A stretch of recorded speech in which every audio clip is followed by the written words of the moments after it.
Friday morning. Such a beautiful day. Sun's out, not a cloud in the sky. I head out to the shop. I'd already had my cup of coffee, and I said, I'm going to get this 327 put together and in the car today if there's any way possible. I got a hold of my old buddy Wayne Brooks, and he told me to go ahead and put these oil restrictors in. Said that they were the right size, and so that's what I did here. I put a little lube on the O-ring and put some sealant on the threads, put them in, tighten them up. Make sure you put them in real easy because that O-ring on the end, it's a little bit tight in there. At this time, I got the motor pretty much ready, and I started focusing on the transmission, getting everything together on that. And I got a phone call about that time, so we had to run over to our church. We had ordered a load of gravel, and on the way over there, I thought I'd get a good view of this old water tower and run into a little Nova Yanko. I kind of think that's a clone. But anyway, we got to the church. You can see there's a couple of depressions in the ground here that some utility workers had done. And about that time, the load of gravel showed up. We got him dumped out, got him paid, and we took off from there. Went on over to our local hardware store, the Ace Hardware. Picked up a few little items that I was needing to work on the motor with. And by that time, we got back home, and Matthew had located a little rabbit in the yard.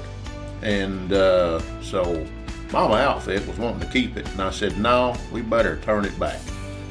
So we went on back out into the shop and got to work on the little 327. We picked it up, and I had to go into the back of the crankshaft here and kind of polish that just a little bit so that I could get the pilot bushing drove up in it.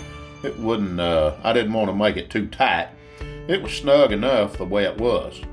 So we tapped that in. It looks like I'm really banging it, and I might have been hitting it a little bit, but I just kind of tapped it here with a little hammer and got that thing right on up in there. By this time, I said, let's get the flywheel on this thing. We got it on, got it bolted up. Yeah, we put some Loctite on it, and got it torqued down, and we put the clutch and pressure plate on it. Made sure the pilot shaft would slide in and out real good, and that all worked real well. Got that all torqued down, and then we decided to go ahead and get the bell housing on it. We're in a pretty good roll here. So we went ahead, got the bell housing on, got it all torqued down, and I said, well, while we're going here, I said, why don't we just put the transmission on it? So Matthew let the motor down. We take and slide the transmission over and start working that on there.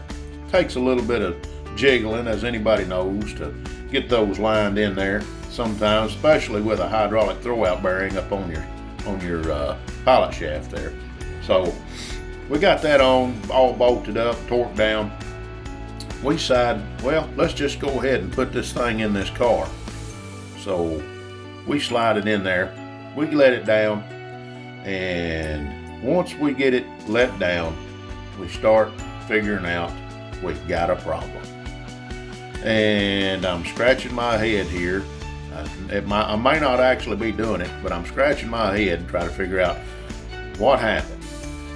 The bolts are not lining up. And I said, this is not going to work. See, we're on our bolts there, but we're not lined up front. And I figured out the problem was that when they had put those rear mounts on, they slid those rear mounts over the outside of the bell housing instead of between. And that was my problem. So I took and cut all that off and fixed it all up, re-drilled it, got it to where the motor mounts on the front would line up, because your number one spark plug has to line up with the left front ball joint. So that's our rules, so we had to go off of that. So I got everything lined back up, re-drilled those other parts out, got the motor mounts tightened up, got it set down in there, and it is in the car.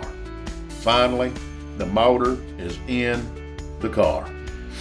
So got that done, unhooked the cherry picker, and I decided I was done for the day, and I wanted to go in and watch my old buddy Wayne Brooks at Batesville Motor Speedway. And here you go.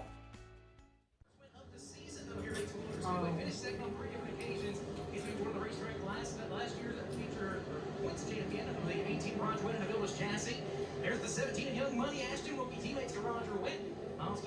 The drivers on the track right now, the O2J of Rusty Jeffrey. There's the UFO of Wayne Brooks. So Wayne Brooks, the quickest so far in hot laps. Driving the Brookshire Driving School, Larry Shaw Racing Quickest cars. in hot Here's laps. Street Reynolds Wall Racing UFO. As Wayne Brooks knows his way around about any racetrack in the country. There's a story he's always told me one time. He had helped this guy up in Montana. He went up there, and the guy's like, man, there's just something wrong with my car. I need to test it. So Wayne decides to start at the back of the pack. In the car, drives to the front, and nearly laps the whole field. And he's like, oh, there's nothing wrong with it, just the driver. So Wayne Brooks can get around any racetrack, and he's going to be one to watch tonight here at the Batesville Motor Speedway. 26 IMCA modifieds in attendance.